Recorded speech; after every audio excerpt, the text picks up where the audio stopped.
Alright, what is up, guys? Today it's your boy Aniki, and I'm giving you a back-to-back upload day because I decided that now that I've gotten a lot of things taken care of, I can finally focus in on some of the videos that I've been meaning to do a while ago. It's just, hey, like Horikoshi, when he was having to put out them shorter arcs or chapters, I had to, set aside some of my projects and focus up on some other stuff in life. Now that we're back, though, we're going back to discussing rivalries in My Hero Academia. And today's rivalry in specific will be Deku and Tomura Shigaraki. Now, a lot of people will be like, well, this isn't a rivalry, this is just, typical bad guy, good guy. But the duality that is expressed through these two characters, to me, warrants a discussion on how, from a typical shonen standpoint, they are very much written to be similar to rival characters. And one of the bases for this is, like, when you think about characters like Naruto and Sasuke, right? They're rivals. The series is built around like these two like forces building up, coming together, and eventually clashing. You have the same thing that translates over into My Hero Academia between, Deku and Shigaraki. But not only that, though, you can look at the way they gain power levels and the different ways they acquire abilities, or in general have changes. For example, in the same arc, let's you know what here, in the Land of the Waves arc, Naruto finally taps into the Nine-Tailed Fox. The first time you see that unleashed, Sasuke unlocks his incomplete Sharingan. Both get a buff, both have their own missions and agendas, both have entirely separate focuses, but they both scale with each other. In the same way, you could also look at Bleach, for example, which originally billed Ishida as a more rival type character, though that does fall to the wayside later. It's important to remember that early on, Ishida is introduced as, he's the bowman to the swordsman of Ichigo. He's the, more reserved, formal one, whereas Ichigo is the guy that's running around being a delinquent, getting into fights with people and calling the ambulance ahead of time before he finishes them. Major flex. And then, and if you remember, like later on in the Soul Society arc, Uryu reveals the Licht Seltzen or whatever. I don't look. German's one of the languages I didn't study or like pay attention to. But he essentially reveals like a Bankai when he has the Sanrei glove, and eventually, Ichigo pulls up with the Bankai too. And if you think about it, only Ichigo and Uryu receive captain level feats during that arc because they're again billed as rival characters, though Uryu's is a more of a temporary boost, and Ichigo having access to Bankai is not something that's nearly as gated, which is rectified later in the series when Uryu acquires the antithesis. But again, he's still not considered like on that same level, though his Schrift was the same letter as Yahweh. Now, the reason why I'm bringing up these examples, though, is because it's important to note that like power scaling, goal progression, and these things are directly tied often with rivals. Now, for example, when Sasuke unlocked Ichidori and was developing the Curse Mark, Naruto was practicing Nine-Tailed Fox Chakra, and to match him eventually goes and acquires the Rasengan. These are like different ways in which you have the two rivals scale and progress off of each other, because while Naruto was capable of, achieving a feat above Sasuke, technically Sasuke did have a better jutsu than Naruto. So, as his primary weapon being the Chidori. So we have here like this established pattern within especially shonen manga and anime that rivals tend to scale. You can also look at Shaman King, that is a good favorite of mine, between Ren and Yo, where as Len began to practice the Oversoul, so did Yo. As Len got version 2 and picked up a new relic so that he could like do more skills using Bason, eventually Yo acquires the relic, which allows him to do the giant spirit sword by using dual medium Oversoul. So you have this prevalent theme throughout shonen that rival characters have to play off of each other. Their progression needs to be off of each other. The thing about My Hero Academia here is that when we look at Izuku Midoriya and we look at Tomura Shigaraki, the way they scale is primarily based off of their character traits. Now, I know that's like a 4-minute intro, like doing all these other series and like contextualizing why I say this, but it's important to note that when we get introduced to Tomura Shigaraki, it's towards the end of the UA beginning saga. The reason for this is because all we needed to know about him at the time was like, this is the villain, this is the force that's going to oppose Deku. He hates Deku's role model. So again, we have like the juxtaposition of one hates All Might, one loves All Might, one wants to preserve and uplift and honor All Might and succeed him, the other wants to tear down everything All Might stands for. So we have, obviously, like this is the standard, villain-hero conflict. However, there's an important lesson that people take away from the attack on the USJ. Bakugo's like, imagine having power like that. Kirishima is pointing out that it's like a video game, like the level way he finishes him, and then you see Deku marveling at the strength of All Might, the strength that he is supposed to possess eventually and carry on and live up to. On the flip side, though, Shigaraki goes home, talks to All for One while bleeding and wounded on the floor, and tells him that All Might's strong, and he too, out of the beginnings of the USJ era, acquires the same lesson as Deku. The reason why we didn't need to see Shigaraki earlier is because they were both going to get the same lesson. We needed to have him show up and be a villain. But notice both of them are like rather only okay at best. Shigaraki isn't incompetent in combat, as he is clearly capable of, matching Eraserhead, watching him, learning his moves, paying attention to the details on his hair, all that kind of stuff. But he still, at the end of the day, wasn't as strong as like the Nomu, the force that could rival All Might, which I think is another parallel built within their narrative, is that in the same way that Deku was not ready to fill All Might's shoes at the time, Shigaraki was not prepared to step up and take down All Might, both not being close to what their goal is. So that's part of why Shigaraki's presence, but then also Shigaraki's ideals being hollow and weak, because ultimately he was just regurgitating what his master wanted, which is his master's hatred of All Might.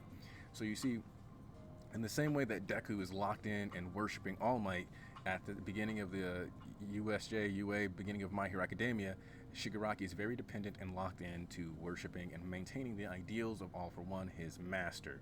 So we can already see here, like, the parallels are building. They've both got their master that they're like worshiping. In addition to that, their masters are rivals. It's a trope that exists even in as old as Dragon Ball, where Goku and Tien Shinhan are rivals, and their masters were actually Master Roshi, and I can't remember the master of the Korean school right now. If I remember correctly, they also were like at odds with each other back in the day. So you kind of have like this recurring theme of like, oh well, these are the masters, these are their prodigies, this is how they will do battle this time in this generation. Hell, even just looking at Orochimaru and Jiraiya also being members of the Sannin and then training their students and their students coming to a clash. You have this prevalent theme throughout shonen rivalries, especially where two people who have a master are also at odds with each other, and they both seek to validate their master or honor their master in some way by going against the other rival's goals or hindering them. In this case, with their literal goals being the exact opposite of Shigaraki wanting All Might dead and having to understand his power level, and Deku having to understand the man whose shoes he would fulfill. Now, immediately after the USJ, you get the sports festival arc. The thing about the sports festival arc is that that's when the people are supposed to say, I am here, supposed to make a show. But if you notice, one of the things that's important is that Deku is not the main character of the sports festival arc. The sports festival arc exists to introduce Shoto Todoroki.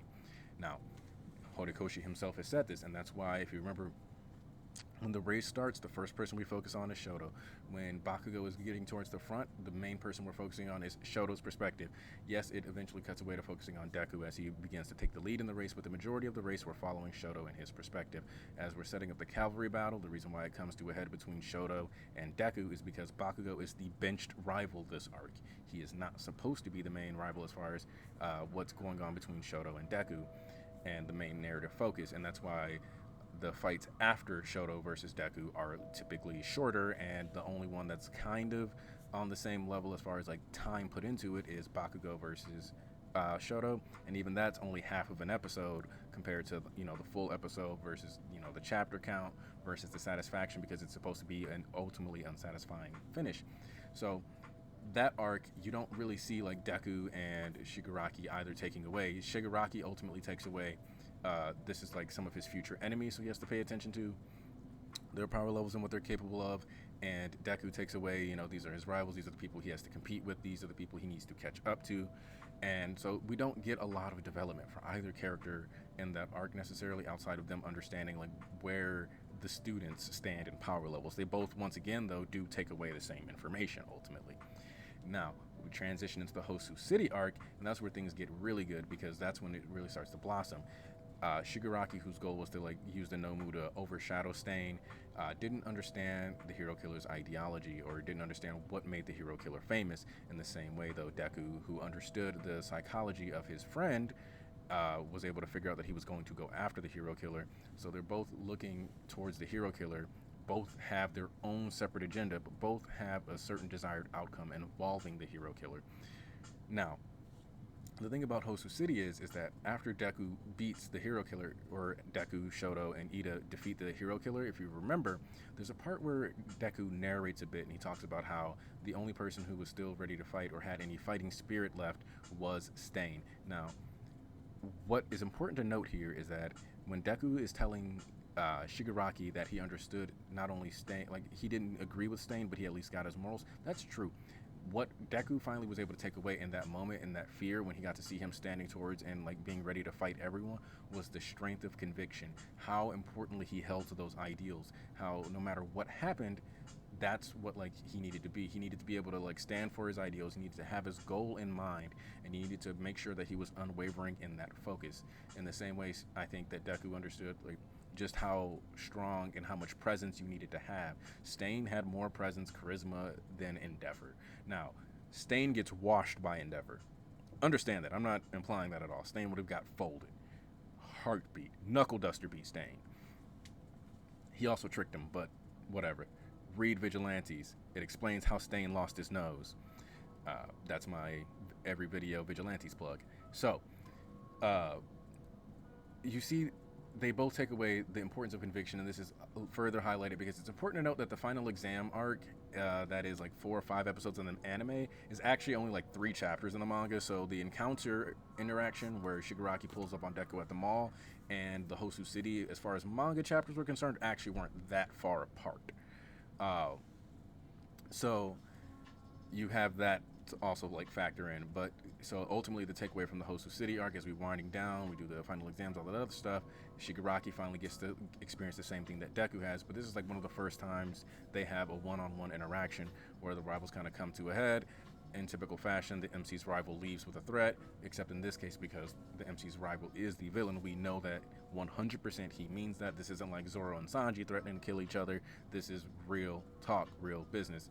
And so, just like also here, yeah, One Piece. Sanji gets the raid suit, Zoro gets Enma. Boom. Technically, One Piece tends to like elevate Luffy, Zoro, and Sanji at the same time. Think back to Enies Lobby with Diable Jambe, Ashura, Gears 2 and 3. It just so happens that because if you specifically look at Zoro and Sanji as rivals, they do tend to get their feats scaled. Even when you look at Thriller Bark, both making sure to get a moment where they stop Oris' attacks. Zoro parrying it with Shusui, and Sanji using extra hachis to stop a Gum Gum Bazooka, and I think Konkasar to stop a Gum Gum Bell. Now, so that's just more, just giving you guys like more of these like scaling parallels and like typical, because this is specifically about typical shonen rivalries, obviously. And so after we get that, though, we have the training camp arc. Now, the thing here is that Shigaraki was taking away the power, like the knowledge of the power of the villains, and now it's Deku's turn here. Whereas before, Deku was succeeding, Shigaraki's failing, they have to like switch now. There needs to be a point where in order for a good rival, in order for it to be a rivalry, it can't be one-sided. It can't be Deku thwarting every plan that Shigaraki has, or the protagonist consistently stopping Shigaraki. So Shigaraki's goal, sending the Vanguard Action Squad, being the acquisition of Katsuki Bakugo, is obviously, like, he has, once again, his own agenda that happens to completely conflict with Deku's, which is something that I like, is that a lot of the Deku and Shigaraki conflicts that lead to interactions, or like their forces that are pushing against each other, aren't even direct interactions. And so what you have here, though, as you look at it, is, we get to Deku finally understands, like, yeah, the villains are capable of winning. Because if you think back, up until that moment, Deku actually hadn't lost the villains yet. The first encounter he had, like, yeah, technically the sludge villain was going to beat him, but somebody saved him. When you look at his fight against Bakugo, yes, he lost the fight, but he won the war. You look at the attack on the USJ, he technically one-shot like 20 villains in one go, and then by the time it was like a real threat, or like he was in real danger, All Might was there. He didn't have to die. So in this case, like, the important thing here is that Shigaraki already had picked up the lessons of failure, took the damage, got hurt. This was time for Deku to like pick up the damage, get hurt, understand the failure. And by the end of the training camp arc, there's no major lesson for Shigaraki, and the only lesson for Deku is that the villains can win and be strong, and that's because it's just about time for Deku to learn that lesson. We have to have that established at some point. Just because you can win one fight doesn't mean you always win the war. So, and Shigaraki, by losing pawns, he still had to lose valuable pieces, but he finally got to experience like the exchange of losing a couple fights, but winning the ultimate war. Now, obviously, when you travel back to Kamino Ward, this is where parallels become even more clear, more abundant, because during the Kamino Ward arc, Deku is doing everything in his power to save Bakugo. Shigaraki is trying to recapture him, but in this case, Shigaraki working together with his team managed to keep Bakugo suppressed. Deku working together with his team, both under, leading their own effective teams, essentially. Deku being the one who comes up with the strategy to eventually like lead to Bakugo being saved. And also Bakugo being the deciding factor. Not once again, it's not the actions of Shigaraki and the actions of Deku necessarily directly interacting with each other, but rather it's their ambitions and who's got the better plan and means, but also like support system to actually achieve these. And in this case, and due to information, ultimately Deku having awareness that Shigaraki was there and Shigaraki not having that knowledge on him is what gave Deku the edge. But what they both lost there was their masters. All for One getting locked away in Tartarus, and All Might effectively having to retire. So technically, they didn't lose their, Deku technically doesn't lose his master, but instead he loses the thing that originally inspired him about his master, which is just as good, whereas Shigaraki loses his genuine presence and is finally forced to figure out what it means to not just act like and follow All for One, but to become his own person. Now, the thing that's especially good about this is that ends up being one of the main things that is talked about at the very beginning of the provisional license exam. All for One tells All Might, that boy, since you took me away from him, he will grow, the hate will fester. And sure enough, as it progresses and we get towards the Overhaul arc, but what do we see? But rather he's starting to reach out, make associates, try to expand his organization, try to figure out ways to make waves. So yeah, around the provisional license arc, their big takeaway here is just that Shigaraki has to develop in the background and figure out a new strategy, and the foreground of what Deku's doing, he's again trying to catch up, do what it takes to become more powerful, break away from the shackles of All Might, and start mastering and learning shoot style so that he can become his own hero and actually be able to save people, which he hits that check mark by being able to acquire his provisional license. Whereas with Shigaraki, he's currently learning how to amass forces and work together to create a villain society so that he can actually take on the heroes later down the road. So they're both focused on getting different things around the time of the provisional license arc. The upside is finding out what Shigaraki's up to, which we just had the episode for, leads to his interactions with Overhaul and us seeing what he's really about. And what we get here is during the provisional license arc, also it's important to note, teamwork was a very important thing in Deku having to work together with people and learning the value of his comrades. By losing Magne, especially now that you get to hear the voice acting and the amount of concern that Shigaraki's VA put into his concern for Compress when he went in, perfect. But the point is that Shigaraki also was having to learn about teamwork and interacting with other factions, not only just his school, which would be, the law, but also the Shia Hisake, or Hisake Overhauls group, the 8 precepts of death, the 8 expendable bullets.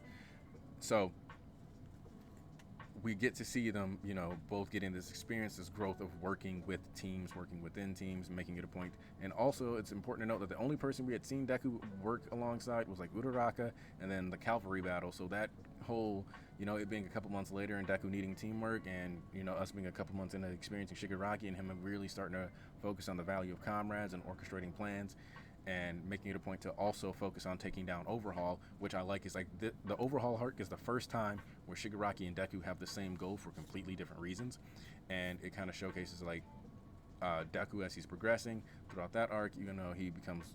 He has his doubts, he has his whole concerns about whether or not he should be the successor after Night Eye tells him he's not the right candidate, whereas Shigaraki during this arc is trying to prove that he's worthy. So even in this case, this is both Deku's arc in Overhaul and Shigaraki's arc during the Overhaul are them contending for succession. They're both proving the validation that they have to inherit the mantles that have been given to them by their masters, culminating with Deku using 100% full cowling with the Airy Loop, and Shigaraki ending up losing his hands.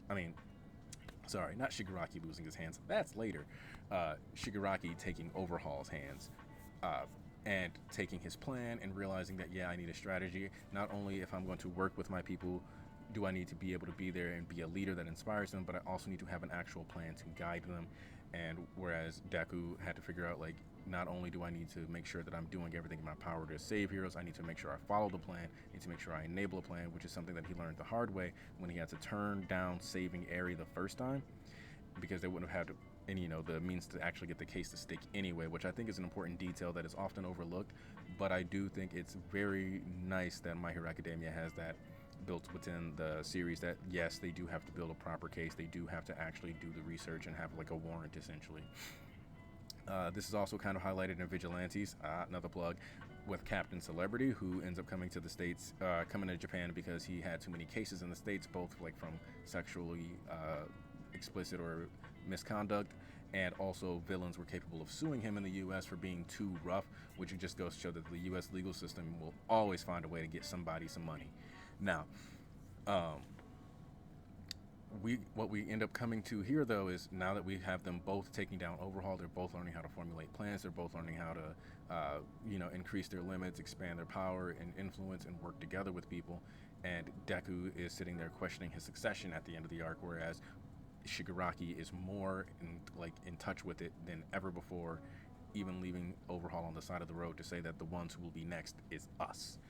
So, Culture Festival, there's nothing to talk about for Shigaraki, but in the process, the Culture Festival is the arc in which we invest in Shigaraki, Deku finally becoming more comfortable again with the idea of him being the successor and gaining his confidence back after he takes down Gentle and prioritizes and manages to achieve saving Eri's smile.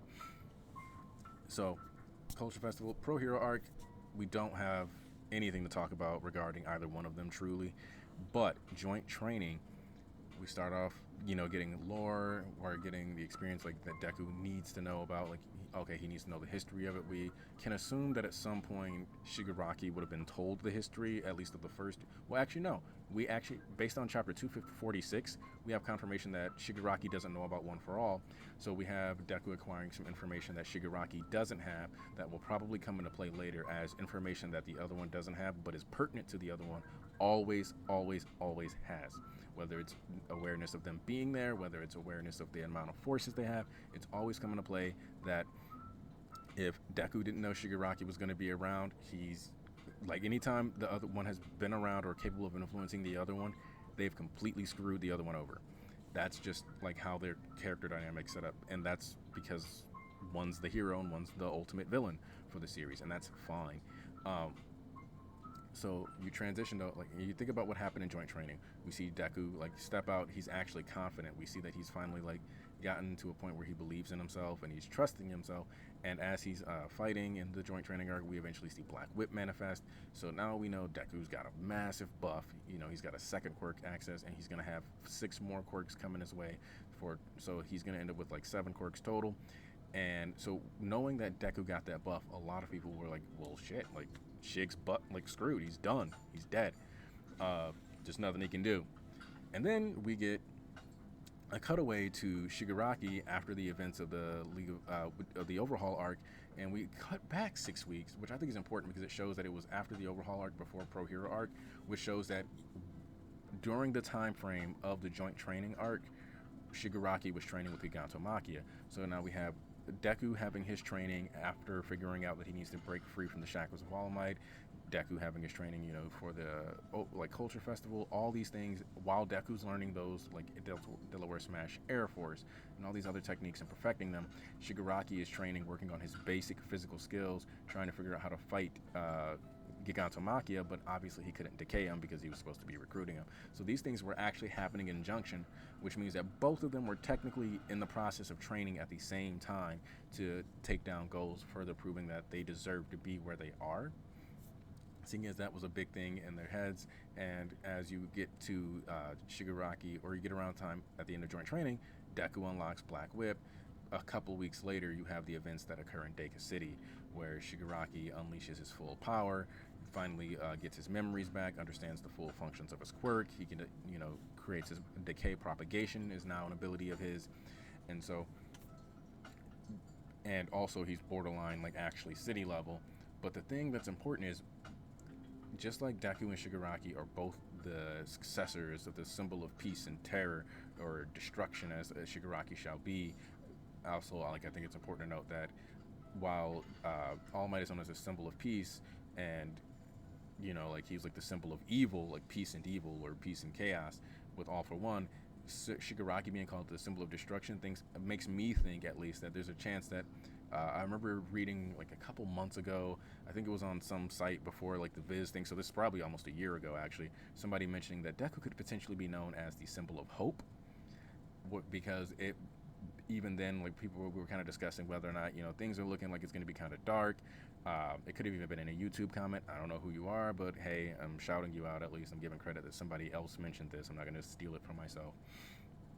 But the idea that Deku is a symbol of hope versus destruction, the thing that brings despair versus the thing that cures it, and both of them use their right hands when they go all out, which I think is important, because now you have Deku, who's throughout the series been tapping into his power, going beyond his limits, breaking them. We have Shigaraki, who spent the entire series subconsciously repressed and then finally found liberation. And when both use their power, what I think is fascinating is the paneling, the details on the scar work that Horikoshi puts into that, so we can see that in the same way that like Deku has patches of skin that are like always damaged now, or like just like permanently scar tissue. It looks like Shigaraki's right arm, before he gets in the capsule for his surgery procedure, whatever you want to call it, is damaged in very similar fashion. And he's like, this time I'm going to stop underestimating the heroes. I'm going to take them seriously and try to wipe them all out. And that brings us to where we are right now, with Deku trying to practice parallel processing and understanding his powers better so that he can properly utilize Black Whip without, hurting himself, essentially. And so Deku and Shigaraki are both at this point now where they're both on a journey to utilize their powers correctly over the next 4 months without causing themselves harm and without, like backlash. They're literally both on the quest to stop getting backlash from my quirk. So even right now, their current goals are the same. They're building towards the same things. They're entirely in parallel, developing next to each other. The entire series, you can constantly see one of them, like, even if one of them doesn't have something, the other one's going to get it the next arc, or vice versa. It's just a consistent scaling. And I think that the fact that the closest thing to a conventional rivalry that Deku has within the context of the series is his rivalry with Shigaraki, because his rivalry with Bakugo, they've had 2 fights the whole series, and it's primarily focused on their character interactions and the fostering of their friendship from a place of hostility. And his dynamic with Shoto, they felt like rivals when they met in the sports festival, but since then, they've primarily focused on their friendship. Shoto directly calls Deku his friend repeatedly, especially lately, because we're seeing these interactions. And so all around, those 2 stories have always, like, the origin trio story has always been more about like the way they're developing as people interacting with each other. It hasn't involved their goals, like, well, obviously when they interact with each other, they discuss their goals. I'm not going to say it like that, but what I mean by that is that more importantly, like, the way the goals influence each other and the way they impact each other, and the quest of chasing these goals is a lot more noticeable and tangible, like just outright a lot more tangible when you look at what's going on between Shigaraki and Deku. So having Shigaraki and Deku be the pair that I consider the strongest, most conventional rivals in the series, I thought that a video just kind of discussing all their parallels throughout the series, and I probably missed some, would be just a good addition to the channel, but then also to talk about why this rivalry works. And the reality is just that the idea that the chosen one, the recycled hate, the succession of will, this isn't a new concept, but what's new or interesting, at least for me in this execution, is that normally when you have a villain, you just set that as a goal. But Shigaraki isn't necessarily a goal for Deku. Deku was told that his goal was to take down All for One. Shigaraki's goal is to take down All Might. Neither one of their goals are even each other. What's happening, though, is that they're both being prepped and primed and conditioned, where inevitably they're going to have to clash. For example, just finished Dororo. Tohamaru's goal was to protect the nation. Hyakkimaru's goal is to get his body back. But because Hyakkimaru getting his body back hurts the nation, their goals still lead to the conflict, and their rivalry is still a good one. They're brothers, forced to fight because of the decision their father made, But at the end of the day, like it's both again a clash of inherited will, one bringing destruction, ultimately one fighting for peace, even though there's technically not really a right side because you have every right to want your whole body back, and Tahomura has every right to have his nation be safe.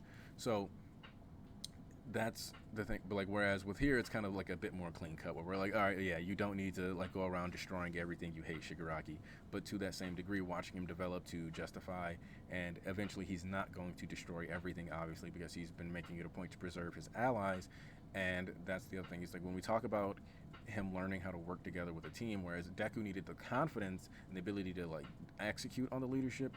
Shigaraki had the charisma and energy, but he didn't have the dynamics, and so that's why you can trace, him saying they're going to pay for hurting one of my comrades. They're going to pay, like back during the Overhaul arc, once he got on his own away from his master and started like really focusing on building his own industry, in the same way that like as Deku was getting away from under All Might's fighting style was not kicking and flicking. That's Deku's fighting style, and Deku's fighting style is only going to evolve more and get more distinct and separate from All Might as time goes on, in the same way that Shigaraki, just being the man that can put his hand on the ground and destroy an entire city, is going in a completely different direction than All For One, who needed multiple quirks, who had to stack abilities, combine them in different ways to utilize them to their most effectiveness. Shigaraki just is living destruction. So we've got the guy who's trying to build all these things up, and in addition to that, like it's important to note that Deku is using like the power of friendship, essentially, where he becomes like not just friendship, but like the inherited will of all one for all. As he's improving, he trains with Ida. The dancing is what helps him in combat. The observing Bakugo and like figuring out his movements gave him a base template for how he wanted to move and maneuver in full cowling. All these things are, Deku is slowly embodying everything on the side of good. And when you think back to Shigaraki's backstory, the way his quirk manifested, which is similar to Toga's backstory, and that her quirk naturally put her in a position where she was always going to be at odds with society. Shigaraki is basically allergic to shit that pisses him off. If he doesn't like you, he kind of has to do something about it, or he's going to end up like scratching himself up repeatedly. Quirks are kind of a disease, and it's kind of important to note that. In the same way, though, like, which is another fun fact, Deku, the boy born quirkless, versus Shigaraki, the boy born with a high-powered variant quirk, both essentially would be considered diseased or like disabled or differently abled in their societies, where Shigaraki would be seen as a liability and thus ostracized, and Deku was quirkless and thus a liability and is thus ostracized. So you even have like the same ultimate like results, even though they get there from completely different angles and trajectories. And so, I've been talking for like 33 minutes. I don't know if this is a good enough synopsis, and like if I don't cover it well enough, let me know, and I'll just end up doing like a part 2 where I just dive even more into like trying to pull up the examples or something like that. But yeah, I think having Shigaraki be established as Deku's main rival, you'll be able to tell just based on the thumbnail that I'm using for this video that this is something that's like been on my mind for a while, because this is a picture that I've had as my wallpaper for over 2 years. But yeah, I really wanted to talk about the parallels between Shigaraki and Deku. I think it's a fascinating direction and choice that Horikoshi has chosen to make, and I think that for what's happening with Shigaraki's character, the way he's been making these developments, developing these bonds, going from their pawns to like from the USJ, where his allies were literally just meat shields to try to get through, to the training camp arc where he said every piece was important, but he also referred to them as pawns, to when you get to the Overhaul arc where he's like, this is how we're going to make things right, this is how you atone, you said you wanted to take them out, you wanted to get revenge, this is how we're going to do it, but he never told them specifically what to even do, which made sure that they like had no way of like getting information out of them, because Shigaraki never told them anything specifically. They just had to understand each other and trust each other as friends. And then he made the call. See, he already had those movements in action. Follow that up with Shigaraki straight up saying like they're gonna pay for messing with the guy's feelings, when he was talking about what happened to Twice and the way they were trying to manipulate him and make him feel fear and steal Giron and all these other things. So we're watching both of these characters grow as leaders, whereas Deku needed to learn how to make friends upon coming into high school and like learn how to like, it's okay, he can like himself and be that leader. So We've got them both developing their leadership skills. We've got them both scaling now at the same time. Both are chasing power without backlash right now. Uh, Both are trying to be the next symbol on either side. Instead of Horikoshi building this rivalry as two people competing for the same goal, he decided that a rival force should be literally a force that is contesting you. The ultimate thing standing in the way of your goal is not the guy next to you who's your buddy chasing the same thing with you that can help you be elevated, but it's the people who want things. It's the people who effectively want your goal to fail. Those are your rivals in life, and I think that's what Horikoshi might be trying to go for here.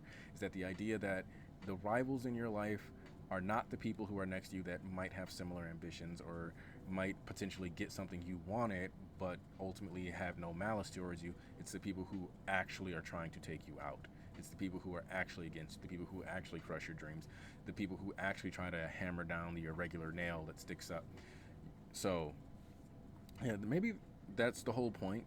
That's part of the point, at least. Like, the things in the world that lead to destruction are the enemy, and the things that make you feel good, the things that are your allies, your friendships, those are not the things that are the rivals and the things dragging you down in life. So yeah, that's a potential powerful message that I think Horikoshi could be delivering, and I think I'm gonna end the video there. I think that's a great synopsis for what I see going on within My Hero Academia. If you guys like this analysis, like, share, subscribe. I really like the idea of this video being out there and people talking about and discussing the parallels between Shigaraki and Deku more. It's a thing that a lot of us MHA heads, we're like, oh yeah, look, all the parallels, bro. The duality is dope, and I know Kid Otaku did a video on this a month or two ago, but I also wanted to do one on this. So yeah, I hope you guys had a wonderful night, evening, wherever you are, and I hope you enjoy this video. Also, I hope you like Young Justice. It's a good show. You should check it out, especially because we're talking about superheroes. All right, have a good night. Aniki, out.